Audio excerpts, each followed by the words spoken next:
jungle.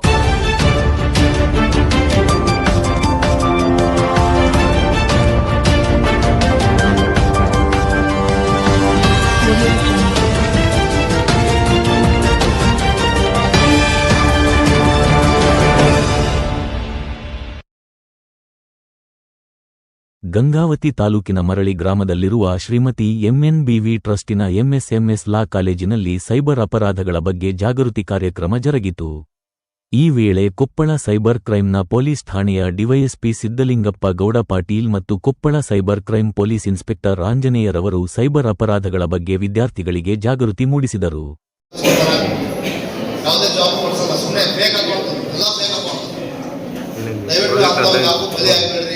OTP share ಮಾಡಬೇಡ್ರಿ. ಇವತ್ತು ನಾನು ಏನು ಹೇಳ್ತಾ ಇದ್ದೇನೆ ಅಂತಂದ್ರೆ, ಯಾವುದೇ ಅನ್ನೋನ್ ನಂಬರ್ಗಳಿಗೆ ರೆಸ್ಪಾಂಡ್ ಮಾಡಬೇಡಿ. ಅವ್ರಿಗೆ ಕೇಳಿದಂಥ ಪರ್ಸನಲ್ ಮಾಹಿತಿಯನ್ನು ಕೊಡಬೇಡಿ. ವಿಡಿಯೋ ಕಾಲ್ಗಳು ಮಾಡ್ತಾರೆ, ವಿಡಿಯೋ ಕಾಲ್ ಮಾಡಿ ನಿಮ್ಮ ಬ್ಲ್ಯಾಕ್ ಮೇಲ್ ಮಾಡ್ತಾರೆ. ಕೆಲವು ನಿಮ್ಮ ಮಾರ್ಕ್ ಫೋಟೋಗಳನ್ನು ಹಾಕಿ ನಿಮ್ಗೆ ಕಳಿಸಿ ಇದನ್ನು ವೈರಲ್ ಮಾಡ್ತೀವಿ ಅಂತ ಹೇಳಿ ನಿಮ್ಗೆ ಹೆದರಿಸ್ತಾರ. ದುಡ್ಡು ಹಾಕ್ಲಿಕ್ಕಂದ್ರೆ ನಿಮಗೆ ಅದನ್ನೆಲ್ಲ ವೈರಲ್ ಮಾಡ್ತೀವಿ, ಸೋಷಿಯಲ್ ಮೀಡಿಯಾದಲ್ಲಿ ಹಾಕ್ತೀವಿ, ನಿಮ್ಮ ಸಂಬಂಧಿಕರಿಗೆ ಕಳಿಸ್ತೀವಿ, ನಿಮ್ಮ ಪೇರೆಂಟ್ಸಿಗೆ ಕಳಿಸ್ತೀವಿ ಫೋಟೋ ವಿಡಿಯೋ ಅಂತ ಹೇಳಿ ನಿಮ್ಗೆ ಹೆದರಿಸ್ತಾರ. ಅಂತ ಯಾವುದಕ್ಕೂ ಬಲಿ ಬಿಡಬೇಡ್ರಿ. ಏನೇ ಇದ್ರೂ ಪೊಲೀಸ್ ಸ್ಟೇಷನ್ ಕಂಪ್ಲೇಂಟ್ ಕೊಡಿ, ಹೆದರಬೇಡ್ರಿ. ಒಬ್ಬ ರಿಟೈರ್ಡ್ ಒಬ್ಬ ರಿಟೈರ್ಡ್ ಎಂಪ್ಲಾಯಿ ಅವನಿಗೆ ಟಾರ್ಗೆಟ್ ಮಾಡಿ ಒಂದು ಕಾಲ್ ಮಾಡ್ತಾರ. ನಿಮ್ಗೆ ಟ್ರಿಪ್ಗೆ ಕಳಿಸ್ತೀವಿ, ನಿಮ್ಮ ಟ್ರಿಪ್ ಎಲ್ಲಿ ಎಲಿಜಿಬಲ್ ಆಗಿದ್ರಿ ಟ್ರಿಪ್ಗೆ ಹೋಗಕ್ಕೆ, ಯಾವಾಗ ಹೋಗ್ತೀರಿ, ಡೇಟ್ ಹೇಳ್ರಿ ಅಂತ ಹೇಳ್ತಾಳ ಹುಡುಗಿ ಕಾಲ್ ಮಾಡಿದವರು.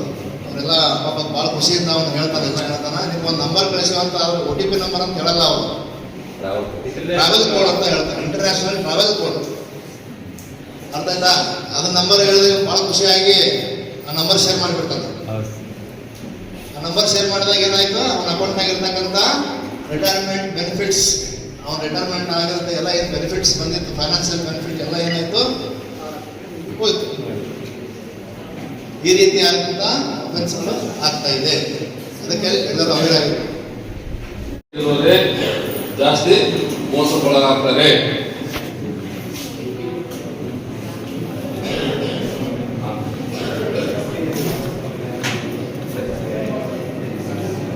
ಈಗ ಅದೇ ತರ ನಿಮ್ಮ ಮೊಬೈಲ್ಗಳಿಗೆ ಇದರಲ್ಲಿ ಇಲ್ಲಿ ಕೂತಿದ್ದೀರಲ್ಲ, ಎಲ್ಲರದ್ದು ಮೊಬೈಲ್ ಇದೆ. ಯಾರಾದ್ರೂ ಮೊಬೈಲ್ ಇಲ್ಲ, ಮೊಬೈಲ್ ಇಲ್ಲದೆ ಇರೋರು ಯಾರೂ ಇಲ್ಲ. ಈಗ ಮನೆಯಲ್ಲಿ ಸಣ್ಣ ಒಂದು 2 ವರ್ಷದ ಮಗು ಕೈ ಮೊಬೈಲ್ ಕೊಟ್ಟಿರ್ತ ತಾಯಿದ್ರೆ ಗೊತ್ತಿದೆ. ಈಗ ಯಾಕೆ ಕೊಡ್ತಾರೆ ಹೇಳ್ರಿ, ಗೊತ್ತಿರಲಿಲ್ಲ. ನಿಮ್ಮ ಮೊಬೈಲ್ ಹ್ಯಾಕಾಗಿರ್ತದೆ, ನಿಮ್ಮ ನಂಬರ್ ಹ್ಯಾಕಾಗಿರ್ತದೆ. ಆ ತರ ಹ್ಯಾಕ್ ಮಾಡಿದಾಗ ನಿಮ್ಮ ನಂಬರ್ ಮುಖಾಂತರ ರೀಲ್ಸ್ ಮಾಡ್ತಾ ಇರ್ತೀವಿ. ರೀಲ್ಸ್ ಮಾಡಿದಾಗ ಅವನು ಫಸ್ಟಿಗೆ ಆಕೆಗೆ ಕಾಮೆಂಟ್ ಮಾಡ್ತಾನೆ, ನಿಮ್ಮ ರೀಲ್ಸ್ ಬಹಳ ಚೆನ್ನಾಗಿದೆ ಅಂತದೆ. ಆಕೆ ಇಂಪ್ರೆಸ್ ಮಾಡೋದಕ್ಕೋಸ್ಕರ ಅದು ಕಾಮೆಂಟ್ ಮಾಡ್ತಾನೆ ಅಂತಾರೆ. ಮಾಡಿದ್ಮೇಲೆ ನೀವು ನಮ್ಮ ಕಂಪನಿಗೆ ಬ್ರ್ಯಾಂಡಿಂಗ್ ಮಾಡಿದ್ರೆ ನಿಮಗೆ ಒಂದು ವಿಡಿಯೋಗೆ 10,000 ಅಬ್ಸರ್ವ್ ಮಾಡಿದ್ರೆ ಒಂದು ವಿಡಿಯೋ ಇನ್ಸ್ಟಾಲ್ ಮಾಡಿದ ಕೂಡಲೇ ಅವನಿಗೆ ಒಂದು ಮುಂದೆ ಸ್ಕ್ರೀನ್ ಮೇಲೆ ಆಕ್ಸೆಸ್ ಗ್ರಾಂಟೆಡ್ ಅಂತ ಒಂದು ಬರ್ತದೆ, ವಿಡಿಯೋದು ನೋಡಿದ್ರಿ. ಅದೇ ತರ ನಿಮ್ಮ ಮೊಬೈಲಲ್ಲಿ ಆಕ್ಸೆಸ್ ತಗೋತಾರೆ. ಒಂದ್ಸರಿ ಆಕ್ಸೆಸ್ ಗ್ರಾಂಟೆಡ್ ಆಯಿತು, ನಾನು ಹೇಳ್ತೇನೆ ನಿಮ್ಮ ಮೊಬೈಲ್ ಪೂರ್ತಿ ಅವ್ರಿಗೆ ಹ್ಯಾಂಡ್ ಓವರ್ ಆದಾಗಿದೆ. ಅದರಲ್ಲಿ ನಿಮ್ಮ ಫ್ರೆಂಡ್ಸ್ ಕಾಂಟ್ಯಾಕ್ಟ್ಸ್ ಎಲ್ಲ ಇರ್ತಾವಲ್ಲ, ಅವ್ರು ಅದಕ್ಕೆ ಇರಿಸ್ತಾರೆ. ನಿಮ್ಮ ಫ್ರೆಂಡ್ಸ್ಗೆಲ್ಲ ನಿಮ್ಮ ಫೋಟೋ ಹಾಕ್ತೀನಿ, ವಿಡಿಯೋ ಹಾಕ್ತೀನಿ, ಗೊತ್ತಾಯ್ತಾ? ನಿಮ್ಮ ನಂಬರ್ಗಳೆಲ್ಲ ನಿಮ್ಮ ಫ್ರೆಂಡ್ಸ್ ಇಷ್ಟೊತ್ತು ನೋಡಿದ್ರಲ್ಲ, ಇದು ಕೆಲವು ಮಾತ್ರ. ನೀವು ಊಹೆ ಮಾಡಕ್ ಆಗದೇ ಇರೋ ತರ ಫ್ರಾಡ್ ಮಾಡ್ತಾರೆ. ಒಂದು ಸಣ್ಣ ಎಕ್ಸಾಂಪಲ್, ನಮ್ಮ ಹತ್ರ ಒಂದು ಕಂಪ್ಲೇಂಟ್ ಬಂದಿರುತ್ತೆ. ಒಬ್ಬ ವ್ಯಕ್ತಿ ಹೊಸದಾಗಿ ಬ್ಯಾಂಕ್ ಅಕೌಂಟ್ ಓಪನ್ ಮಾಡಿಸ್ತಾನೆ. ಬ್ಯಾಂಕ್ ಅಕೌಂಟ್ ಓಪನ್ ಮಾಡಿಸಿದಾಗ ನೀವೇನ್ ಮಾಡ್ತೀರಿ, ATM ಕಾರ್ಡ್ಗೆ ಅಪ್ಲೈ ಮಾಡ್ತೀರಿ, ಹೌದಾ? ಅವನು ಅದೇ ಥರ ATM ಕಾರ್ಡ್ ಅಪ್ಲೈ ಮಾಡಿದ್ಮೇಲೆ ಹೊಸ ಕಾರ್ಡ್ ಬರ್ತದೆ. ಹೊಸ ಕಾರ್ಡ್ ಬಂದಾಗ ಆ ವ್ಯಕ್ತಿ ಆಕ್ಟಿವೇಶನ್ ಮಾಡಿರಂಗಿಲ್ಲ ನಾವು ಕಾರ್ಡನ್ನು. ಅದಕ್ಕಿಂತ ಮೊದಲೇ ಒಂದು ಕಾಲ್ ಬರುತ್ತೆ, ಯಾರಿಗೆ ಆ ATM ಕಾರ್ಡ್ ಅಪ್ಲೈ ಮಾಡಿದ್ಮೇಲೆ ಆ ವ್ಯಕ್ತಿಗೆ ಒಂದು ಕಾಲ್ ಬರ್ತದೆ. ನೀವು ಮೊನ್ನೆ ಅಕೌಂಟ್ ಓಪನ್ ಮಾಡಿಸಿದ್ರಲ್ಲ, ATM ಕಾರ್ಡ್ ಬಂತ ಅಂತ ಕೇಳ್ತಾರೆ. ಬಂತು ಅಂತ ಹೇಳ್ತಾರೆ. ಆಕ್ಟಿವೇಶನ್ ಆಯ್ತಾ ಅಂತ ಕೇಳ್ತಾರೆ. ಇಲ್ಲ ಸರ್ ಆಕ್ಟಿವೇಶನ್ ಆಗಿಲ್ಲ ಅಂತ ಹೇಳ್ತಾನೆ. ಇನ್ನೂ ಮಾಡಿಲ್ಲ ನಾನು ಅಂತ. ಆಯಿತು, ನಾನು ಒಂದು ಲಿಂಕ್ ಕಳಿಸ್ತೀನಿ, ಆ ಲಿಂಕ್ ಓಪನ್ ಮಾಡಿ ಅದರ ಡೀಟೇಲ್ಸ್ ಎಲ್ಲ ಕಳಿಸ್ಕೊಡಿ, ನಾನು ಆನ್ಲೈನಲ್ಲಿ ಆಕ್ಟಿವೇಶನ್ ಮಾಡಿಕೊಡ್ತೀನಿ ನಿಮ್ಗೆ ಅಂತ ಹೇಳ್ತಾನೆ. ಈ ವ್ಯಕ್ತಿ ಏನು ಮಾಡ್ತಾನೆ, ಒಂದು ಲಿಂಕ್ ಕಳಿಸಿದ್ದಾನೆ, ಆ ಲಿಂಕ್ ಓಪನ್ ಮಾಡ್ತಾನೆ ನನ್ನ ಮೊಬೈಲಲ್ಲಿ. ಓಪನ್ ಮಾಡಿ ಅದರ ಕಾರ್ಡ್ ನಂಬರ್ ಹೇಳ್ತಾನೆ. ಕಾರ್ಡ್ ನಂಬರ್ ಆದಮೇಲೆ ಅದರದ್ದು ಪಾಸ್ವರ್ಡ್ ನಂಬರ್ ಎಲ್ಲ ಅವನು ಆಕ್ಸೆಸ್ ತೊಗೊಂಡ್ಬಿಡ್ತಾನೆ ಡೈರೆಕ್ಟ್. ಆ ಲಿಂಕ್ ಓಪನ್ ಮಾಡಿದ ತಕ್ಷಣ ಏನಾಗ್ತದೆ, ಲಿಂಕ್ ಯಾರ ಮೊಬೈಲಿಗೆ ಬರ್ತದೆ ಹೇಳಿ? ಕಸ್ಟಮರ್ ಮೊಬೈಲಿಗೆ ಬರ್ತದೆ. ಯಾವ ಮೊಬೈಲ್ ಲಿಂಕ್ ಬರ್ತದೋ ಆ ಮೊಬೈಲಲ್ಲಿ ಆ ಲಿಂಕ್ ಓಪನ್ ಮಾಡಿದ ತಕ್ಷಣ ಆ ಮೊಬೈಲಲ್ಲಿ ಇರ್ತಕ್ಕಂಥ ಎಲ್ಲ ಡಾಟಾ ಇನ್ಕ್ಲೂಡಿಂಗ್ ನಿಮ್ಮ ಕಾಂಟ್ಯಾಕ್ಟ್ಸು, ಆಡಿಯೋ, ವಿಡಿಯೋ ಏನಿರ್ತದೆ ಎಲ್ಲ ಡಾಟಾ ಅವ್ರಿಗೆ ಡೈರೆಕ್ಟ್ ಆಕ್ಸೆಸ್ ಸಿಗ್ತದೆ ಅವರಿಗೆ. ಅವ್ರೇನು ಮಾಡ್ತಾರೆ, ಪಟ ಡೈರೆಕ್ಟ್ ಆಕ್ಸೆಸ್ ಸಿಕ್ಕಾಗ ಆ ನಂಬರ್ ಹೊಸ ಕಾರ್ಡ್ ನಂಬರ್ ಹಾಕೊಂಡು ಏನು ಮಾಡ್ತಾನೆ, OTP ಅವನಿಗೆ ಬರ್ತದೆ. ಡೈರೆಕ್ಟ್ ಆಕ್ಸೆಸ್ ತಗೊಂಡಿರ್ತಾನೆ, OTP ಅವನಿಗೆ ಬರ್ತದೆ. ಆ OTP ತಾನೇ ಜನರೇಟ್ ಮಾಡಿಕೊಂಡು ಅವನ ಅಕೌಂಟಲ್ಲಿ ಇರ್ತಕ್ಕಂಥ ಎಲ್ಲ ದುಡ್ಡನ್ನ ಪಡ್ಕೊಂಡು ಹೋಗ್ಬಿಡ್ತಾವೆ. ನೀವು ಗೆಸ್ ಮಾಡ್ಬೋದಾ ಈ ಥರ? ಕಾರ್ಡು ಇನ್ನ ATM ಕಾರ್ಡ್ ಅವನ ಆಕ್ಟಿವೇಶನ್ ಮಾಡಿಲ್ಲ, ಆಕ್ಟಿವೇಶನ್ ಮಾಡೋದಕ್ಕಿಂತ ಮುಂಚೆನೇ ಅವನು ಫ್ರಾಡ್ ಮಾಡ್ತಾರೆ. ಅಂದ್ರೆ ಅವ್ರು ಎಷ್ಟು ಮಟ್ಟಿಗೆ ಮಾನಿಟರ್ ಮಾಡ್ತಾ ಇದಾರೆ ಲೆಕ್ಕ ಹಾಕಿ ನೀವು.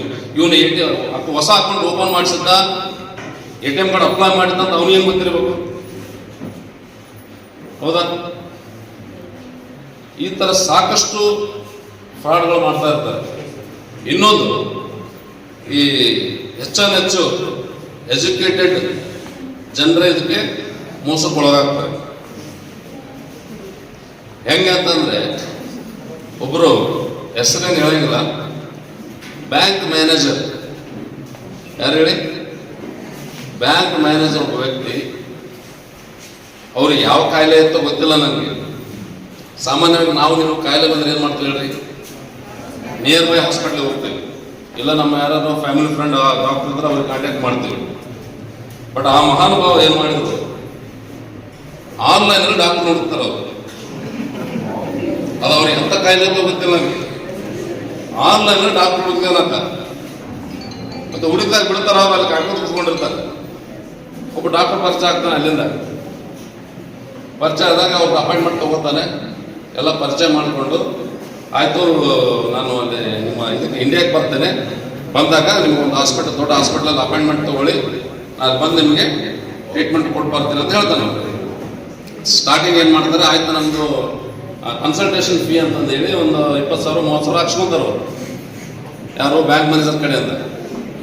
ಸರಿ ಅಂತಂದೇಳಿ ಇವರೆಲ್ಲ ಅವಾಗ ಟಚ್ನಾಗಿರ್ತಾರೆ. ಅವರು ಇಲ್ಲಿವರೆಗೆ ತಮ್ಮ ಕೆಲಸ ಮುಗಿಯೋವರೆಗೆ ಟಚ್ನಾಗಿರ್ತಾರೆ. ಒನ್ ಡೇ ಅವ್ರು ಏನು ಮಾಡ್ತಾರೆ, ಆಯ್ತು ನಾನು ಇಂಡಿಯಾಕ್ಕೆ ಬರ್ತಾ ಇದ್ದೀನಿ ಅಂತಂದೇಳಿ ಯಾವುದೋ ಒಂದು ಏರ್ಪೋರ್ಟ್ಗೆ ಇಳಿತಾರೆ. ಬಂದವರು ಏರ್ಪೋರ್ಟ್ಗೆ ಇಳಿದಾಗ, ಇಲ್ಲಿ ನನಗೆ ಮನಿ ಎಕ್ಸ್ಚೇಂಜ್ ಆಗ್ತಾ ಇಲ್ಲ, ನನಗೆ ಒಂದು 2 ಲಕ್ಷ ರೂಪಾಯಿ ದುಡ್ಡು ಹಾಕ್ತಾರೆ ಅಂತ ಹೇಳ್ತಾರೆ. 2 ಲಕ್ಷ 5 ಲಕ್ಷ ರೂಪಾಯಿ ಹಾಕ್ತಾರೆ ಅವರು. 5 ಲಕ್ಷ ರೂಪಾಯಿ ಹಾಕ್ಸ್ಕೊಂಡು ವಾಪಸ್ ಅದೇ ಫ್ಲೈಟ್ ಅಂತ ಹೋಗ್ಬಿಡ್ತಾನೆ ವಾಪಸ್. ಇವ್ರು ಇಲ್ಲೇ ಕಾಯ್ಕೊಂಡು ಕೂತ್ಕೊಂಡಿರ್ತಾರೆ. APK ಫೈಲ್ ಅದು ಪಕ್ಕಾ ಫ್ರಾಡ್ ಲಿಂಕ್, ಅದು ಗೊತ್ತಿರಲಿ. ಆ APK ಫೈಲನ್ನ ನಿಮ್ಮ ಗ್ರೂಪ್ ಒಳಗೆ ನೀವೇ ಕಳಿಸಿದ ಬಿಟ್ಟಿರ್ತಾರೆ ಅವರು, ಅಥವಾ ನಿಮ್ಮ ಫ್ರೆಂಡ್ ಯಾರೋ ಕಳಿಸಿರ್ತಾರೆ ಗ್ರೂಪಲ್ಲಿ. ಆಯ್ತಾ, ಯಾರೋ ಒಬ್ರು ಗ್ರೂಪಲ್ಲಿ ಬಿಟ್ಟಿರ್ತಾರೆ. ನೀವೇ ನನ್ಗೆ ನಮ್ಮ ಫ್ರೆಂಡ್ ಕಳಿಸಿದಾನೆ, ಬಹಳ ನಿಮ್ಮ ಆತ್ಮೀಯ ಗ್ರೂಪಲ್ಲಿ ಇರೋರು ಫ್ರೆಂಡ್ಸ್ ಪರಿಚಯದವರೇ ಇರ್ತಾರೆ. ನಮ್ಮ ಫ್ರೆಂಡ್ ಏನೋ ಲಿಂಕ್ ಕಳಿಸಿರ್ತಾನೆ ಅಂತ ಹೇಳಿ ಓಪನ್ ಮಾಡ್ತಾರೆ. ಆ ಥರ ಯಾವ ಲಿಂಕ್ ಬರ್ತಾ ಇದೆ ಅಂತ ಹೇಳ್ತೀವಿ. PM ಕಿಸಾನ್ ಲಿಂಕ್ ಅಂತ ಬರ್ತದೆ, ಯಾರಿಗಾದ್ರೂ ಬಂದಿರ್ಬೋದು. PM ಕಿಸಾನ್ ಲಿಂಕ್ ಅಂತ ಬರ್ತದೆ, APK ಫೈಲ್ ಅಂತ ಬರ್ತದೆ. ಆಮೇಲೆ ಇನ್ನೊಂದು RTO ಈ ಚಲನ್ ಅಂತ ಬಂದು ಬರ್ತದೆ.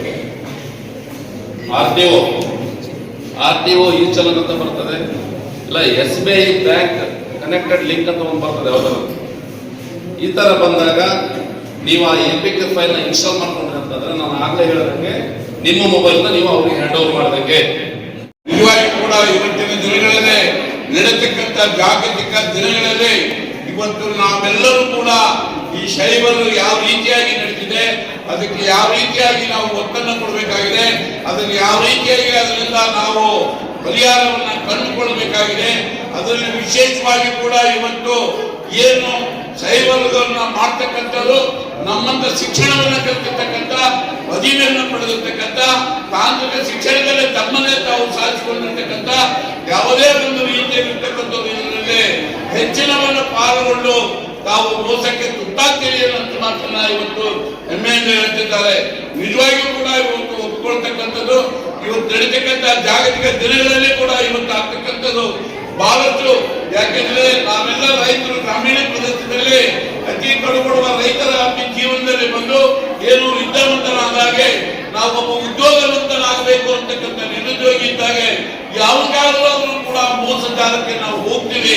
ಅದನ್ನ ಮೊದಲು ನೀವು ವಿಚಾರ ಮಾಡಬೇಕು ಅಂತಕ್ಕಂಥ ಮಾತನ್ನ ಇವತ್ತು ನಮ್ಮೆಲ್ಲ ಏನು ವರಿಷ್ಠಾಧಿಕಾರಿಗಳು ಇವತ್ತು ಬಹಳ ವಿವರವಾಗಿ ನಿಮ್ಮ ಗಮನಕ್ಕೆ ತಂದಿದ್ದಾರೆ.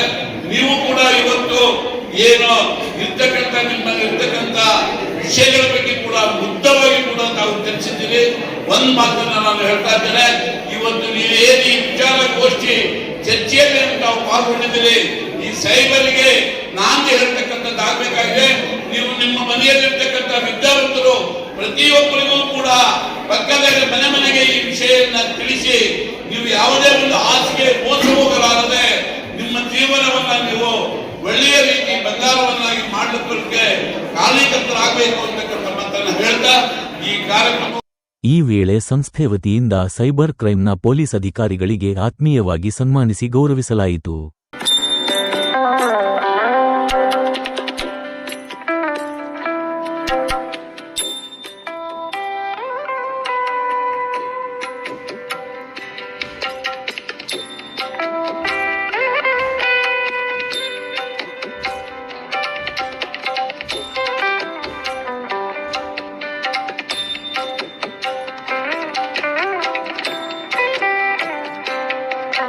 ಈ ಸಂದರ್ಭದಲ್ಲಿ ಎಂಎಸ್ಎಂಎಸ್ ಸಂಸ್ಥೆಯ ಅಧ್ಯಕ್ಷರಾದ ಸಿದ್ದರಾಮಯ್ಯ ಸ್ವಾಮಿ, ಆಡಳಿತಾಧಿಕಾರಿಗಳಾದ ಬಸವರಾಜ್ ಸ್ವಾಮಿ, ಎಂಎಸ್ಎಂಎಸ್ ಲಾ ಕಾಲೇಜಿನ ಪ್ರಾಂಶುಪಾಲರಾದ ಶಿಲ್ಪಾ ಬಿರಾದರ್, ಬಿಎಡ್ ಕಾಲೇಜಿನ ಪ್ರಾಂಶುಪಾಲರಾದ ಹುಸೇನ್ ಪೀರಾ, ಪದವಿ ಕಾಲೇಜಿನ ಪ್ರಾಂಶುಪಾಲರಾದ ಮಲ್ಲಿಕಾರ್ಜುನ ಸ್ವಾಮಿ ಉಪಸ್ಥಿತರಿದ್ದರು.